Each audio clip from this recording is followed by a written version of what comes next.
Hello, everyone. My name is Mariia Bakhtina, and I am a junior research fellow at University of Tartu. And today I'm going to present to you the results of research which we did at University of Tartu in Estonia in collaboration with Masaryk University in Czechia as a part of CHESS project. And my talk will be dedicated to the topic of the power of many, where we'll have a look into how to secure XROAD members' organizational digital identity through distributed key management. So let's dive in. Let's imagine the scenario where in a specific country, there are a bunch of hospitals and other maybe service providers, and there is a governmental health board. And each hospital maintains its own standalone information system and database with their own internal operational data. And information system is used by hospital employees like doctors, receptionists, and interns for their daily activities. And meanwhile, health board maintain the state health board registry with the health record of their citizens or patients. And additionally, there is an XROAD instance which is set up to allow data exchange between hospitals and health boards or other health data providers. So hospital is in this case a member consumer of health-related data in XROAD, where health board is the member provider within the XROAD setup. So when, for example, a doctor serves the patient, they create a health records request in the hospital information system, and through XROAD, it is sent to the health board.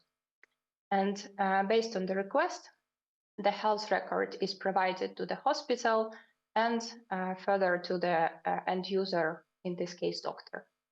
But one piece is missing in this setup is the identification of organization members. So in order to enable trust between XROAD members, the organizational digital identity is used. And identity here defined XROAD members as organizations and their attributes for other members through the credentials. In the case of XROAD, credentials for the members are presented in the form of sign-in certificates based on the public key infrastructure. And public key infrastructure and public key cryptography is basically the underlying technology which allows all this trust management and ensures that as soon as request comes from the known for XROAD member with the sign-in certificate, it can be trusted and sent further through XROAD to other XROAD members. And now let's have a look in a nutshell how the public key actually works.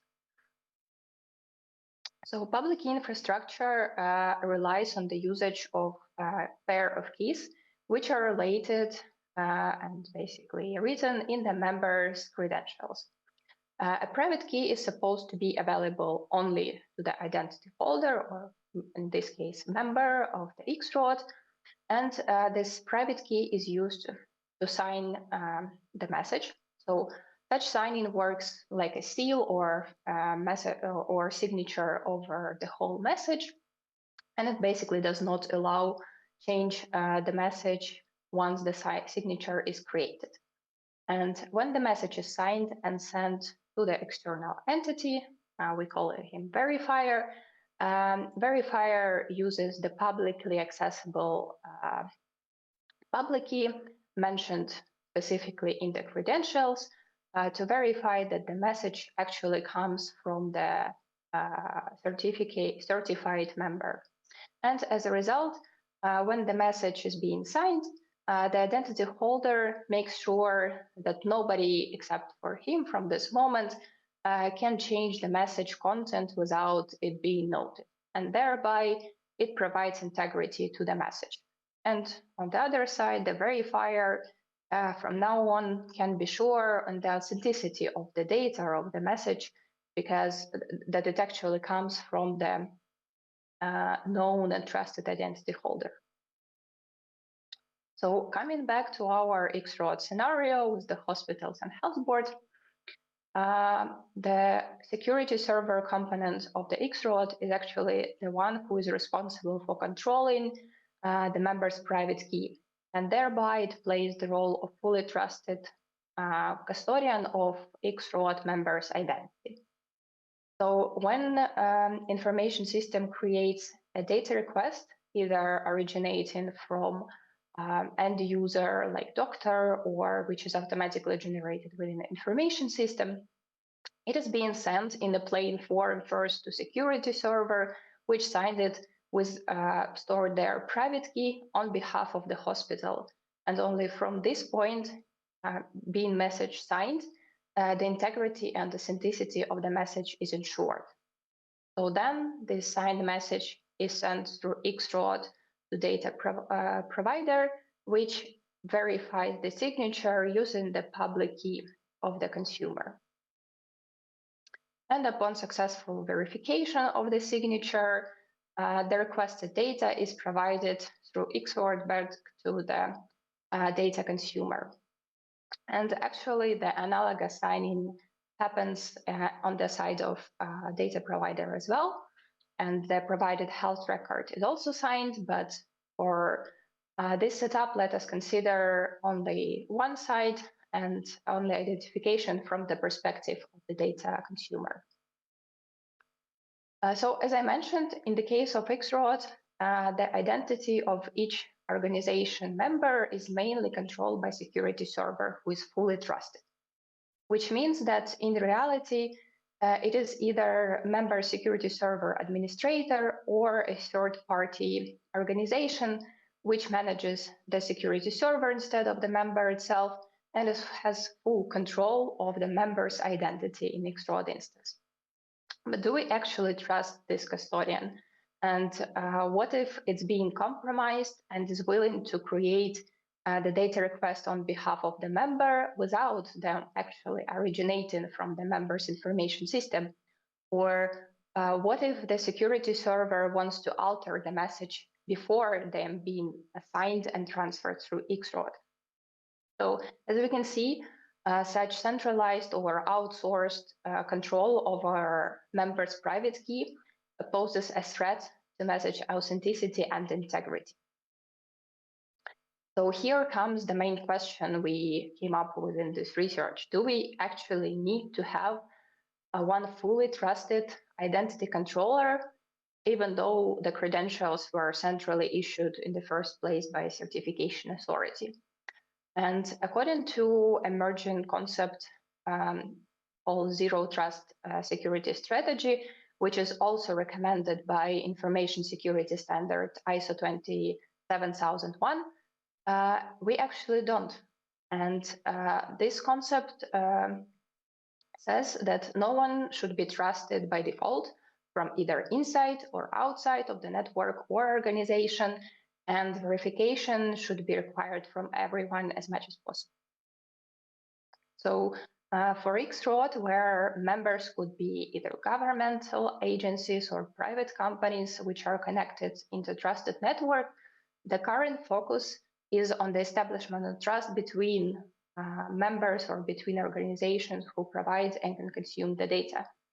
But we argue that considering zero trust security strategy, organizations using XROD could also release one of the assumptions of full trust to security server, and thereby that they would enable trustlessness to both internal and external parties, improve as a result traceability of their members' identity usage, and prevent privilege misuse.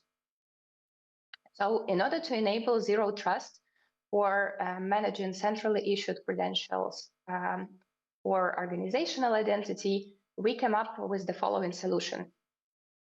We call it a distributed key management system. And as the name suggests, instead of having one fully trusted custodian of the member's private key, as it is now in the security server, we propose to split it into multiple shares and distribute to multiple semi-trusted custodians. And this is done based on the threshold cryptography, which allows to make a smart way of splitting the keys in parts in a way that when one custodian initiates the message and signs it with its own pair, there should be at least a minimum number of other custodians called threshold, which should also contribute with their share to create a valid message. And the final message is created using threshold signing service and created using threshold cryptography signature is undistinguishable from the signature which would be originated from one single private key. So the main idea of our proposal is in the usage of partial custody over organizational identity. And it relies on distribution of trust among multiple semi-trusted custodians during pre-operational and operational phase of the key, which are defined in the member's signing certificate.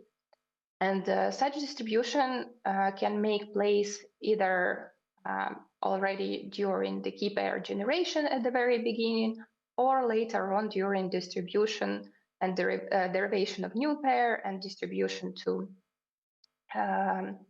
shareholders. And additionally, the threshold signature should be used in order to create the valid signatures, ideally based on the key shares which are stored in the multiple kinds of storage forms, either like software or hardware tokens. And as a result, the proposed system allows the distribution of trust among the organizational parties like employees and information systems, which are the primarily representatives of the organizational identity and the organization itself, and are initiators of the messages. And additionally, it allows to maintain access control in case of employee turnover through the revocation of only partial of the shares created without the need of fully reissuing new organizational credentials if only one of the share, for example, controlled by the company, by the employee who leaves or who is being compromised.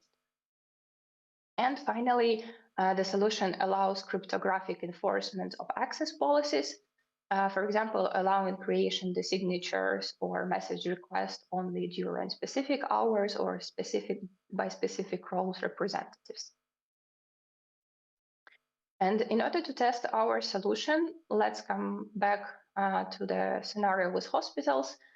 So we used this setup with the hospitals and health board as for testing our conceptual proposal.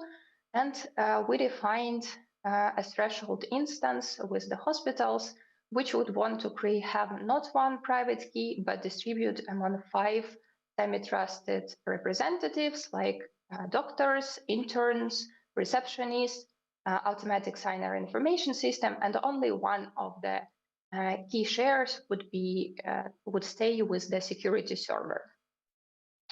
So in order to create the message on behalf of the hospital, for example, 3 out of 5 custodians, like a user, information system, and mandatory security server, would need to cooperate with the sign-in service in order to create a valid signature.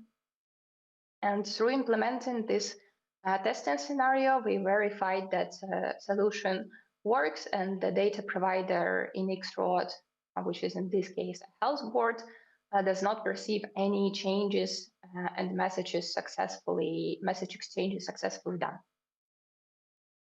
And additionally, to evaluate the feasibility of usage of our solution in the real setup of Xrod, we assessed how efficient it is. So for this, as a metric, we selected round trip time, which refers to the time from the message being created to being signed, transferred through Xrod to data provider, getting request and sending it backwards through Xrod. And excluding the network time delays, the proposed solution introduces only up to 200 milliseconds of overhead compared to such built-in solution which could be currently used as software token or YubiKey or some other hardware security modules. And as a result, testing of the design of distributed key management system proved the feasibility of using this system design in X-Road without even the need to change of the X-Road core itself. And additionally, it adds only minimum performance overhead compared to the built-in sign-in solutions. So to sum up, the key benefits of our proposed solution are the following three.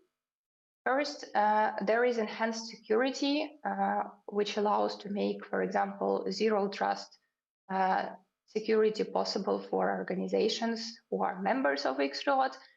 And this is enabled through the partial elimination of risks associated with centralized control and outsourcing of the key management during operational phase. Additionally, the proposed system for key management allows some flexibility to the members' information system through enforcing some custom sign-in policies, like allowing sign-in messages or requests only during specific time range, like during members' working hours or without holidays. And they also can enforce some automatic signer applications to eliminate the needs of constant involvement of end users. And finally, the solution is backwards compatible and works seamlessly with the existing sign-in scheme. So we tested our testing scenario with the RSA scheme, which is currently used in X-Road version, and member, for example, can implement the solution only on its own side, and all the other members does not need to change anything on their side. So if your organization would like to stay up to date and enable zero trust, try out our solution yourself, and you will see how the power of many semi-trusted custodians can elevate your security. And for this, please use the first QR code or the link underneath it, which will bring you to GitHub repository and the manual on how to deploy distributed key management system with the RSA and selected threshold signature protocol. And you will try out what would it actually mean to set up the distributed key management in your X-Road instance. And if you are curious in more details about the underlying research, how we came up to this, and how we selected the measures for addressing zero trust, please use the second QR code, which will lead you to the conference paper, which we recently published. And that concludes my presentation. Thank you for your attention. Here you can see my email address. So if you have further questions later on during the setup of the solution, or just about the research which we are doing at University of Tartu, don't hesitate to contact me. And now I would be glad to answer your questions. Thank you.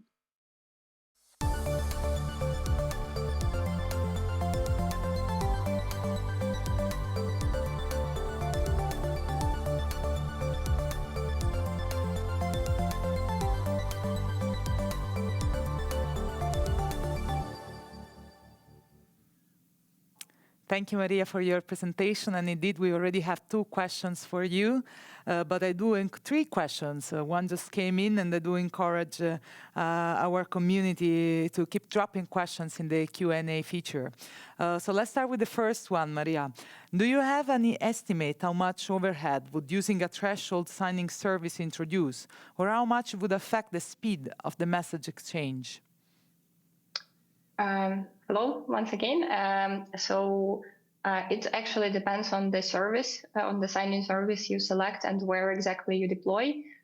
We selected one open source sign-in service, which was deployed on the side of security server. And as soon as your security server is placed not as close in the network as information system, then probably there will be overhead of the same measures as it would be when you send in the messages. So basically, it depends on how you set up the sign-in service. Plus, so it could be like in the milliseconds, but the major overhead could actually be bring, but by including active involvement of end users. So, but it also depends on how exactly you want to set up key management. So, if you want to, if you want your users to sign only some or like once in a while the messages or requests that they send, then it basically depends on how active they are and how fast they can make the sign-in from their side. On the other hand, if you don't want to constantly involve your end users into sending the messages, then it can be done automatically and no overhead basically is in place. Thank you, Mariia, for your answer. And I'll pass to the next one. Do all the participants in the signing process of DKMS also see the message contents when they need to provide their piece of the signature? Or is it an automated process where they just need to activate their service? That is a good question.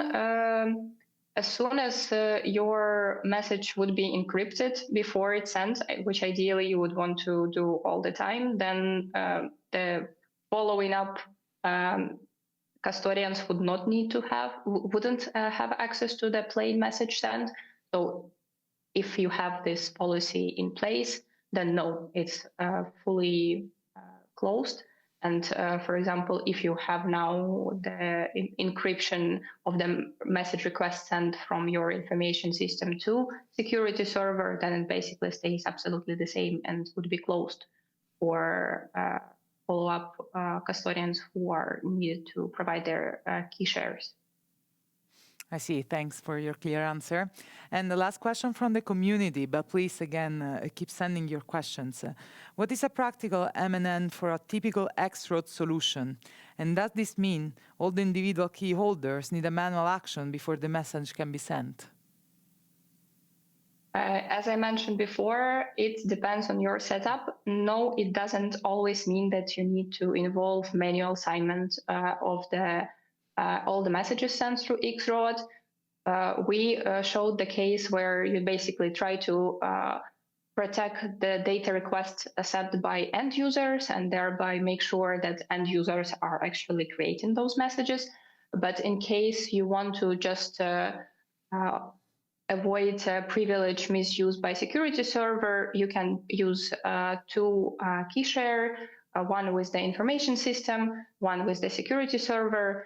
And basically, information system would be just like provide some extra level of security and make sure that the message request comes from the information system itself. So in this case, no involvement of end users is needed, and it can be as smoothless as it was with the normal sign-in setup. I see. Thanks, Mariia. The audience is very interested. We got other two questions for you, and I'll pick the most voted one. Did you look into complexity of key management, generation, distribution, rotation, revocation, responsibilities across multiple entities? No, we didn't consider a full life cycle. So for revocation, our assumption was that depending on which threshold protocol you use, you can make it up in a way that you can revocate the existing key shares and reissue some other key shares based on the previous one. So the process would be as smooth as it can be. About responsibilities, there should be one trusted dealer who would basically do certification of the initial pair or of the organization and distribute the key pairs in case of centralized certification. And this is the main single point which stays in place. But for users, like if these are like end users, the management would be not very complicated, because if they use, for example, smart cards or built-in solutions within their, let's say, PCs, then you just need to make sure that they use it as securely as they can. But again, it just levels up with the number of shares. And regarding the rotation of the keys and ending of the cycle, we need to follow up the research. Yes, you're right. Thanks for your answer. And we have a last one. This should be a quick one. I mean, we should keep it quick, but maybe it's not so quick. What are the limitations and drawbacks of the digital key management system? Mm-hmm. Well, one of the main drawbacks we already discussed during first two questions, that there might be the need of involvement of users if you want to, and then it includes additional overheads, and there might be overhead also because of the network usage. Another limitation is that for now we haven't looked at the legal implications of the solution, because in our assumption, if the end user uses qualified signatures on smart cards, which, for example, we use in Estonia, like smart ID solutions, then they are still creating qualified signatures, and ideally the solution should produce also legally verifiable signatures based on the organization. But the further research on this should be done, and as I mentioned before, there still should be one trusted dealer who makes the derivation of key shares. So there is still some points of vulnerability. I see. Still work to do, of course. But Mariia, thank you a lot for your answers and your presentation. And thanks to the audience for the questions and being active on the platform.